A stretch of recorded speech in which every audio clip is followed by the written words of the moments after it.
Pertama saya akan mereview apa yang sudah disampaikan oleh pemerintah terkait dengan 23 poin ini. Kemudian nanti ada beberapa hal di luar dari 23 poin ini, ada sedikit saja tambahan yang nanti juga akan kita mintakan untuk dibahas atau dimintakan untuk disetujui. Yang pertama dari poin 1 terkait dengan hukum yang hidup dalam masyarakat atau sering disebut sebagai living law. Ya, saya mengucapkan terima kasih atas perbaikan yang telah dilakukan oleh pemerintah. Namun kami ada catatan, ya, sedikit saja catatannya sebenarnya. Kalau call tingginya sebenarnya dari fraksi Nasdem berharap ini dihapus. Ya.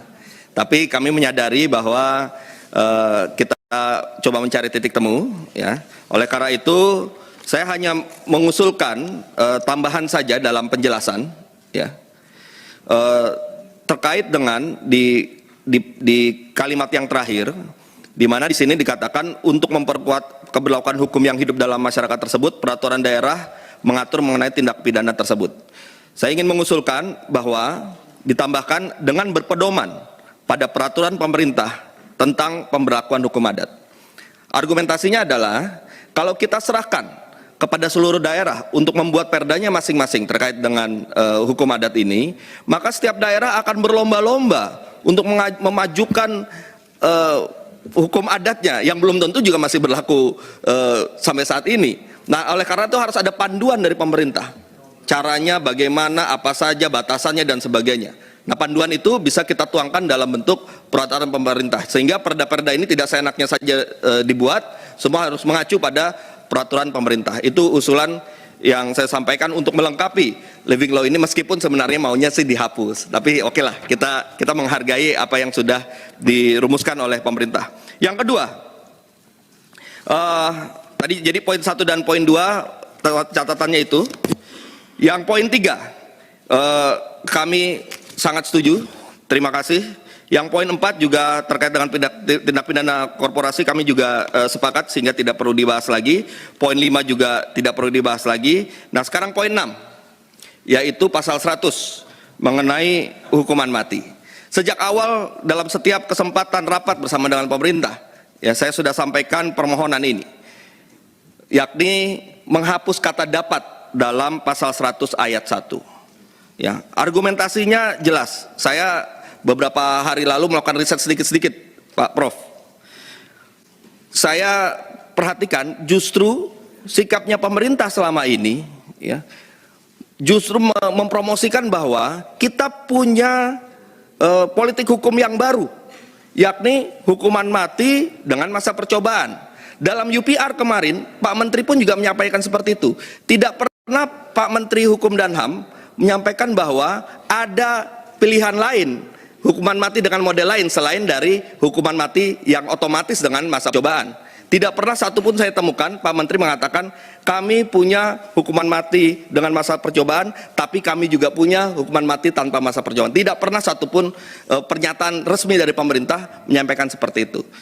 Di samping itu juga keputusan politik kita sejak dari periode lalu pun juga yang saya pelajari, karena saya tidak terlibat di periode yang lalu, yang saya pelajari juga nuansanya adalah hukuman mati itu otomatis dengan masa percobaan. Nah, masalahnya apa yang kita jadikan keputusan politik di sini dan apa yang disampaikan secara resmi oleh pemerintah ternyata tidak sejalan dengan rumusan yang ada di pasal ini, karena hanya ada kata dapat, hanya karena ada kata dapatnya saja. Nah, karena itulah supaya kita konsisten, saya berharap dengan sangat agar kata dapat ini dihapuskan sehingga sesuai dengan semangat kita semua. Cukup kata dapatnya saja coret, ya. Terus dengan kata dapatnya coret berarti yang A dan B pun juga tidak perlu lagi. Jadi cukup dengan saya bacakan pasal 100 ayat 1, hakim dapat menjatuhkan pidana mati dengan masa percobaan selama 10 tahun. Titik. Setelah itu yang lain sama saja. Jadi itu usulan saya supaya kita juga jelas, ya. Kalau ini sudah masuk pro kontra soal hukuman mati, menurut saya juga sudah bisa kita cari jalan tengahnya. Tapi kalau masih ada kata dapat, maka kita masih akan berkutat soal pro kontra hukuman mati, karena masih ada buka peluang untuk hukuman mati tanpa masa percobaan. Jadi mohon sekali untuk dapat dipertimbangkan. Nah, sebenarnya yang tidak ada, tapi karena menyambung sedikit saja, pasal 101-nya kemarin sudah kita bahas, sepertinya juga sudah bisa dipahami, soal bahwa jangan dihitung berdasarkan setelah gerasi. tapi setelah putusan berkekuatan hukum tetap. Ya, itu. Kemudian selanjutnya untuk poin 7, kita juga terima kasih, ini juga sudah dimuat. Kemudian, nah, poin 8, pasal 160. Ini juga terima kasih sekali lagi, ya, masukan yang kami sampaikan kepada pemerintah juga sudah diakomodir, sehingga makar sesuai dengan maksud dari originalitasnya, yaitu serangan. Ya. Dan ini menurut saya suatu kemajuan, karena kita di sini juga disaksikan oleh banyak pihak. Menurut saya kita harus berikan apresiasi kepada pemerintah, ya, dengan mengakomodir masukan, mengganti atau bukan mengganti, menjelaskan kata makar sebagai serangan. Ini adalah bentuk itikat baik kita untuk menjaga demokrasi. Ya, kita supaya menjadi jelas publik untuk bisa mengetahui perubahan-perubahan ini. Poin 9. Nah, poin 9 juga sudah ada perubahan, ya, pasal 240. Namun saya masih juga memberikan catatan, ya, agar tadi seperti kata Pak Johan Budi, tetap frasa menghina atau delik penghinaan kita batasi menjadi delik fitnah atau menuduh suatu hal yang diketahuinya tidak benar, agar semakin sempit lagi. Menurut saya ini tidak ada masalah. Toh maksudnya bisa tersampaikan di sini, tapi kita benar-benar bisa memberikan pembatasan. Sekali lagi saya harus sampaikan bahwa jika kita masih pakai delik penghinaan, maka nanti kita bisa bayangkan pembuktiannya pun juga pembuktian yang subjektif. Kita ingin semuanya ukurannya objektif, terukur. Maka kalau deliknya dari delik penghinaan menjadi delik fitnah, maka kita akan bisa membuat ukuran-ukuran yang bisa objektif dan dapat dipertanggungjawabkan. Ini nanti saya akan kaitkan dengan pasal 347, tapi nanti pada saatnya di bagian bawah. Kemudian poin ke-10. Ini juga sebagai pengetahuan publik, pemerintah sudah mengakomodir, ya, usulan yang kita sampaikan di DPR ini terkait dengan rekayasa kasus. Ya, saya ucapkan terima kasih lagi. Jadi ini pun juga kami berikan apresiasi kepada pemerintah. Kemudian poin 11, poin 12, poin 13, 14 juga kami bisa dapat terima dari fraksi Nasdem. Nah, sekarang poin 15 terkait dengan pasal 347 yang dalam kaitannya dengan 240. Kami mengusulkan sebenarnya, seperti yang tadi disampaikan oleh fraksi Gerindra, sebenarnya pasal 347 ini tidak lagi diperlukan. Ya. Kalau saya mengusulkan agar pasal 347 ini digabungkan saja dengan 240. Sehingga, ya, di 240 kita tambahkan frasanya menjadi, ya, setiap orang yang di muka umum dengan lisan atau tulisan menuduhkan suatu hal yang tidak benar kepada pemerintah dan lembaga negara. Nah, jadi digabungkan menjadi satu dengan rumusan seperti 240. Dia ada juga soal kerusuhannya. Nah, sekali lagi ini menjadi penting, ya. Karena yang dipermasalahkan publik kan selama ini juga soal bagaimana RKUHP ini tetap menjaga nilai-nilai demokrasi.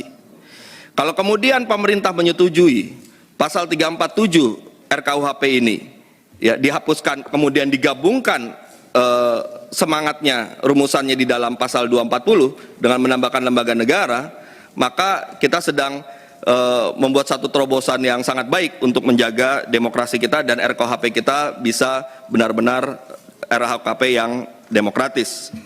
Kemudian pasal 16 juga terima kasih sudah baik, 17 juga kami dapat terima, 18 juga demikian, 19, poin 19 terkait dengan tindak pidana narkotika yang juga sudah kita sampaikan beberapa kali dalam berbagai kesempatan, ya.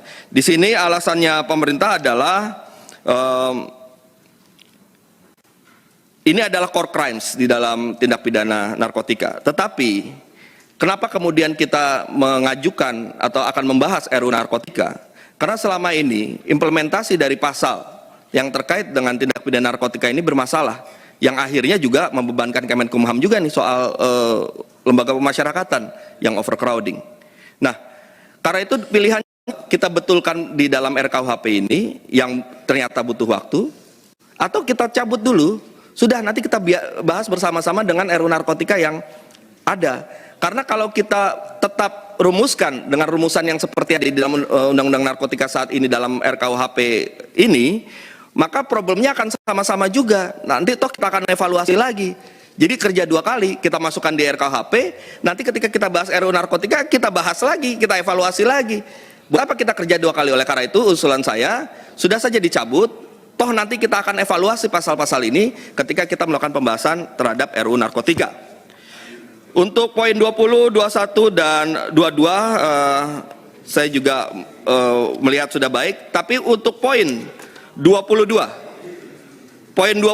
pasal 625, saya ingin mengusulkan ada tambahan sedikit. Jadi pemerintah sebenarnya ada pasal-pasal yang sudah diatur dalam RKUHP ini yang bisa juga mencabut pasal-pasal lain di dalam Undang-Undang ITE, ya. Di bagian terakhir di sini kan poin A, B, C, poin A-nya menyebutkan mencabut pasal 27 ayat 3 dan pasal 45 ayat 3. Kemudian pasal 30 dan pasal 46, kemudian pasal 31 ayat 2 dan 47. Sebenarnya ada pasal-pasal dalam RKUHP ini yang juga bisa mencabut pasal 27 ayat 1. Seperti pasal 407 dan pasal 414 di dalam RKUHP. Artinya, dengan adanya pasal 407 dan 414 di RKUHP, kita bisa mencabut pasal 27 ayat 1, sehingga bisa ditambahkan di sini pencabutan pasal 27 ayat 1. Demikian pula pasal 27 ayat 3, ya, yang juga rumusannya redundant dengan pasal 241, sehingga 27 ayat 3 pun juga bisa dicabut. Kemudian pasal 28 ayat 2 itu juga sudah bisa dimuat dalam 243 RKUHP. Nah, sehingga untuk poin 22 ini saya mengusulkan agar ditambahkan, ya, pencabutan terhadap pasal 27 ayat 1, 27 ayat 3 dan 28 ayat 2. Terakhir 23, poin 23 ini juga kita juga dari fraksi Partai Nasdem setuju untuk menjadi 3 tahun, waktu yang cukup untuk kita mempersiapkan segalanya. Dan di luar dari 23 ini ada beberapa DIM yang sudah kita sampaikan yang nanti juga bisa dipertimbangkan oleh pemerintah dan tim perumus seperti kohabitasi dan sebagainya, yaitu bisa nanti dipertimbangkan sendiri oleh pemerintah. Demikian pimpinan, atas waktunya terima kasih. Wassalamualaikum warahmatullahi wabarakatuh. Ya, sebenarnya ini kan pasal 240 ini kan terdapat dalam paragraf penghinaan terhadap pemerintah. Jadi bukan penghinaan terhadap person-person yang ada dalam penjelasan itu. Jadi sebenarnya clear, ya. Yang dimaksud pemerintah ini adalah pemerintah RI, bukan pemerintah pusat. Maaf, bukan pemerintah daerah, maaf. Ini adalah pemerintah pusat, pemerintah RI. Yang kemudian dijelaskan dengan penjelasan ini, yang dimaksud pemerintah itu adalah presiden dibantu wakil presiden menteri itu dalam arti pemerintah pusat. Jadi bukan presidennya sendiri, wakil presiden sendiri, menteri nggak ada. Nah, oleh karena itu menurut saya sudah jelas, penjelasan terhadap pasal 240 ini sudah jelas, yang dimaksud pemerintah adalah pemerintah RI menurut Undang-Undang Dasar itu. Jadi tidak perlu kita lebar-lebarkan lagi. Menurut saya sudah clear penjelasan ini, karena memang pasalnya adalah penghinaan terhadap pemerintah, bukan presiden, bukan wakil presiden, bukan menteri. Jadi pemerintah RI gitu. Menurut saya sudah cukup jelas pimpinan dengan penjelasan pasal 240 ini. Terima kasih.